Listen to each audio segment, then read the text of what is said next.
There is so much misinformation about content marketing online. Oh, you have to post at 7 p.m. on a Tuesday. Saturdays are horrible days to post. Stuff that doesn't really matter. I feel like people are asking the wrong questions and the gurus are shilling the wrong answers because people want quick, easy fixes. But there's actually a very simple, easy structure to build a content marketing plan. And that's exactly what I'm going to share in this video. If you're new here, my name is Danae. I love talking about marketing. I'm a copywriter and creative strategist for brands that you know and love. If you're interested in marketing, definitely consider subscribing to my channel. And also I have a newsletter. It's called the Digital Marketing Diaries. I share tidbits about my life as a solopreneur in marketing, as well as tips and tricks when it comes to copywriting and creative strategy for creators, freelancers, brand owners, agency owners. It's always in the description alongside all of my other social media. So let's just get straight into things. The first and most important thing you need to do when you're trying to build a content strategy is research. Research until you're absolutely sick and you know every single brand in every continent that could be a competitor of yours. Whether you're a solopreneur, you have a brand, whatever your situation is, look at every single page, platform, person, thing you could think about that is related to you in some way and related to whatever you're trying to make content about in some way. Because this will allow you to narrow down your research and figure out what themes are there that everyone is using, because clearly that means that something's working. If there's themes, there's common denominators. And from there, you can add your own twist and create your own pillars or things you know you need to include for the content to convert. This is going to be a common theme throughout this entire video. A lot of times people are so stuck to the vanity metrics, the numbers, oh, 1 million followers, 500K on every video. Yeah, that stuff is like to look good, to have the vanity metrics, and it will come over time. But what's more important is, do you know what to say to make your customers convert? Most brands, I can say from having many consulting calls with people, that most people don't know what they have to say to get their customers to convert. I have videos from 2 years ago on my TikTok account that's still converting people into clients because I know exactly what to say in those videos or what messaging I need to use to get people to want to click on my page and see what I have to offer or continue listening to me or whatever the case may be. So it's so important that you become crystal clear. And how do I know this, or how do I figure this out for my other clients? I do research. You need to see what's happening in the industry, what themes are working, what people comment on videos. So use social media, use articles, read what articles are saying. If there are paid advertisements, what are they putting money behind? The messaging that they're putting money behind, that's what you need to take and say, okay, this is something that I should add onto my list.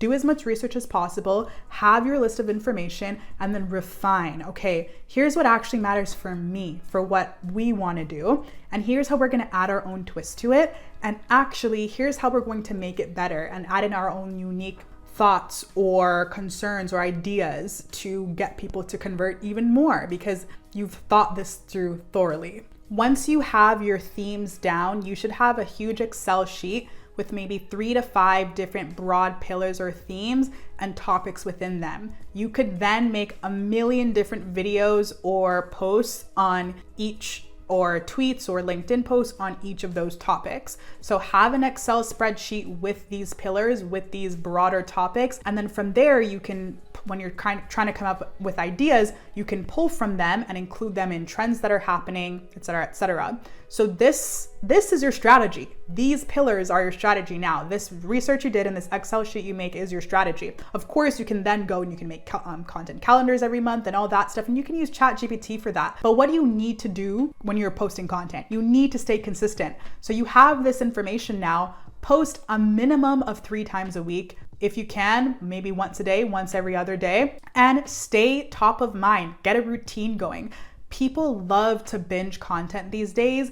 And if you become interesting enough, people will actually go on your page and scroll to see if you posted, if you create a routine, oh, every Wednesday I'm going to get a post that's very interesting and thought-provoking from this brand, or a new launch is going to happen on this day, or they're going to post a funny meme that I want to be the first to be involved in. For example, Crumble Cookies. They did a great job with their TikTok content, and their gamification by having this new cookie release and making the content that they post whenever they are releasing a new flavor very, very fun, intriguing, interesting, visually appealing. This keeps people waiting for you to give them more. And that's the goal here. So stay top of mind, stay consistent. You don't need to post every single day. I would say 3 minimum, 3 a week, and stay top of mind. And you can do 3 a week on every platform by using your content pillar. So to make it easy for yourself, maybe you have a video platform and one written platform. So you do Instagram Reels, you also post standalone photos on Instagram,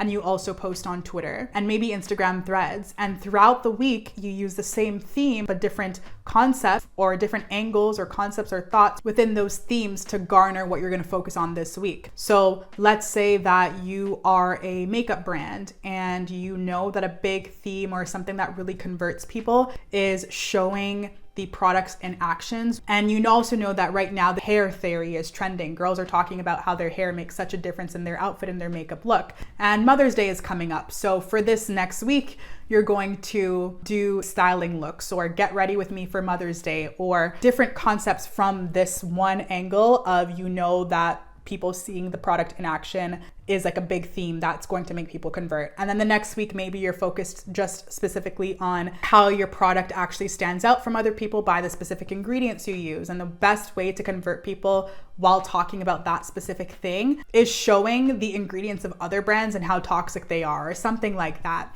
These are literally just weird examples from the top of my head, but this is how you create content that makes people, no matter what industry you're in, click on your link and purchase, and more than likely follow you as a cause too, which is the goal here. So 3 things I would recommend in general to ensure you're incorporating in these different pieces of content that you're posting throughout the week. Number 1, you want to fill the gap. You did all your research, you know what you need to say and what other people are saying that's working for them, but where is there something missing? It's probably the reason you came out and started the brand or started offering a service, because you think that the way people are doing things is a little off, or you think you could do it better. Make that gap you're filling clear.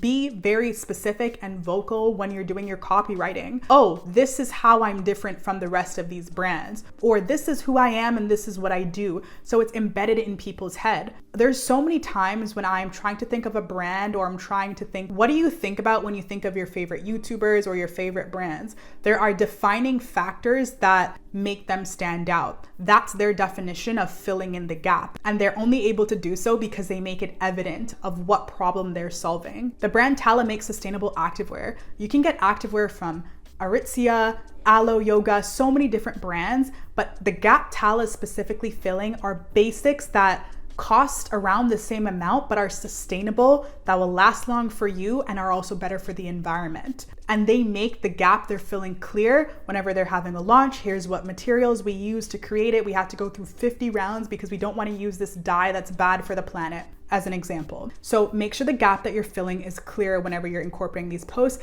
and also move with the trends. I always say this, I never worked in a corporate marketing setting, so I don't really know how it feels to be a marketer and not have the ability to just kind of like post a trend because it needs to get approved by 8 people. I've heard that's how it works in some organizations. Likely if you're watching this video, you're not in that position and you have full authority. So if there's something happening in the world, get on it. If you haven't watched the video that I've posted reacting to creative ads, definitely watch that. You'll see how a lot of the brands, especially in the WWF organization, the ad is so powerful because they reacted to something that was happening in real time that people were interested and engaged in. Oh, the eclipse just recently happened. How can we add ourselves into this big trending thing, into the eclipse? Oh, the Met Gala is happening. Oh, this protest is happening, or whatever the case is. How can you be relevant and move along with the trends and not get lost in the dust, right? Have your core pillars, be vocal, fill in the gaps, but move with the trends and move fast. It requires speed. What's going on in the internet and how can we involve ourselves into it? And last but not least, storytelling. Storytelling is so powerful, and any chance you get, try and incorporate storytelling into whatever you're offering. Back to the brand Tala, Grace Beverly, the founder, always has these amazing kind of launch videos when they're about to drop something for the clothing brand. One that stays in mind that has really powerful storytelling is a video where she talks about, I think it was something along the lines of, every woman just wants to wear a tee without that a bra is built into it, so their tits look good, but there's no bulging bra strap behind them and they feel comfortable, and it snatches and it also